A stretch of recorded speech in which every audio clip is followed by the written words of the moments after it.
forceps around the target tissue, which you can see here, the whitish fibers are the residual polyp at the base of the defect. You also want to grasp 1 to 2 millimeters of normal submucosa on either side, and then lift up the forceps so as not to cause a deep injury, and then tap the yellow petal or a cut current. And here you can see it nicely removes the residual tissue.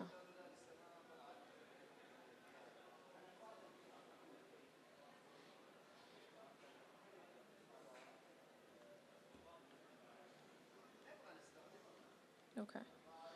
Other than avulsion, of course, we can always perform ESD for these very scarred lesions. This was an ESD done after EMR that wasn't removed of a lesion that wasn't resected completely in the cecum. Pathology showed high-grade dysplasia, so there's significant fibrosis here. Here we're lifting the lesion with a solution called endoclot, so there's no methylene blue. It doesn't really dye the mucosa. But the blue dye actually sometimes helps us delineate the polyp itself. So you can see the lift. Let me move it a bit.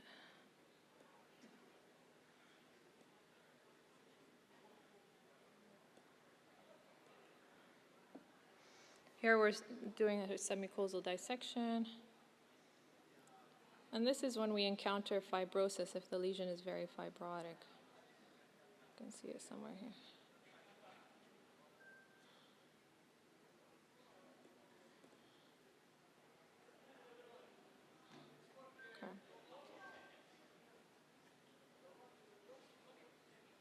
Okay. This was another recurrence after EMR. The location was a bit challenging in the transverse colon. Again, it was high-grade dysplasia. Here we marked the lesion because it wasn't very obvious, but more recently we don't routinely perform marking in the colon and the rectum. And again, the lesion was very fibrotic due to we have prior 4 minutes resection. more, Sarah? 4 minutes more. Sorry? 4 minutes. Okay.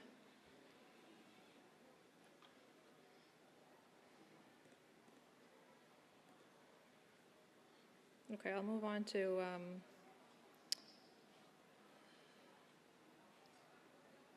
this one. This was a very fibrotic lesion as well, also a recurrent lesion. And here you can see sometimes you end up causing a slight muscle defect, which in the rectum is okay, but the rest of the colon not so much. So all this white tissue, this is fibrosis.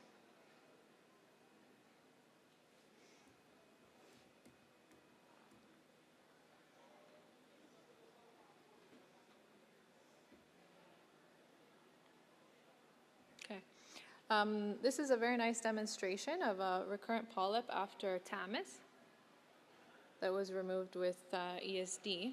And here this demonstrates the mucosal incision, how it can differ in an area where there's severe fibrosis and an area where there isn't. So here the lesion, we're injecting submucosa. It's a good lift. However, on the other end, you can see the scarred tissue, this whitish area. The lift is not so good. So this limits our ability to perform a mucosal incision without damaging the muscle.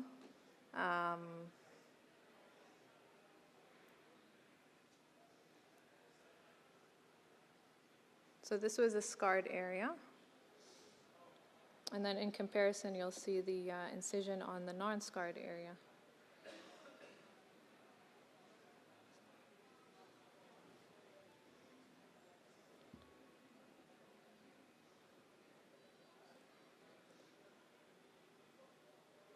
This was the incision on the other side. So you can see it's much smoother because the lift was much better. Okay. So there's still not so much data about ESD after previously attempted lesions. We do know that it's helpful and it helps us treat these scarred or fibrotic lesions. This is from our paper, it's still in press. But basically, it's a multi-center study. We included over 400 lesions that were previously attempted. And performed ESD on them. And we found that the en bloc resection rate was actually very good, about 83%. The R0 rate was about 76%, and the curative resection was 73%. Adverse events happened in 11% of patients. Most were minor. Only 2 required surgical intervention. and local recurrence occurred in only 7%. So about 6% of patients required surgical referral after attempted ESD for these lesions. 5% were due to non-curative resection, and the rest were due to either perforations or post-ESD adverse events in general.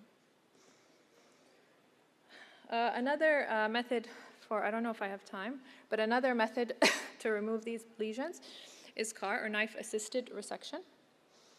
So here we do use a knife to create a mucosal incision and then start dissecting.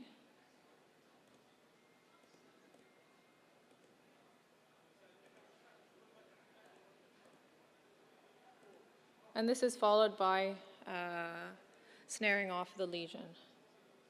So some people call this hybrid ESD as well. You can see the fibrosis at the base of the lesion, very significant. And finally, I'll just talk about one more thing, which is full thickness resection. So basically, this is a device applied on as a clip on the scope, which allows full thickness resection of lesions, and it causes immediate clipping of the defect with an over-the-scope clip. This is especially helpful in these recurrent or scarred or fibrotic lesions. However, it doesn't treat larger lesions, so the maximum size would be around 2 centimeters, depending on where the lesion is. But here we have to pull up the lesion into the cap and then resect it. Yeah, so this is the final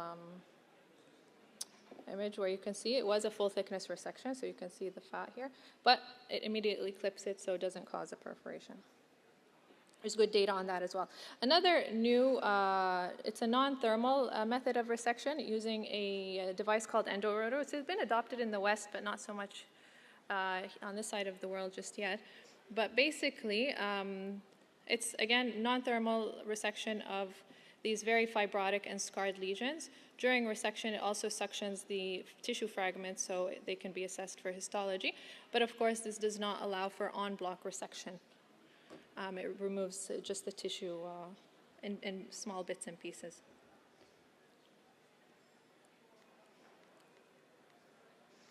So just in summary,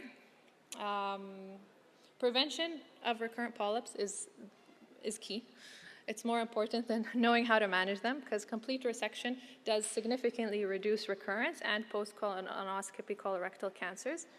Prior manipulated polyps tend to have submucosal fibrosis and inferior outcomes in general. Regarding thermal therapy of endoscopic resection margins, snare tip soft coag is preferred over APC. And just know your options: EMR, underwater EMR, knife-assisted resection, hot or cold avulsion, ESD, full thickness resection, or endorotor. They're all options you can use to remove these polyps before sending your patients to surgery. Okay, so that's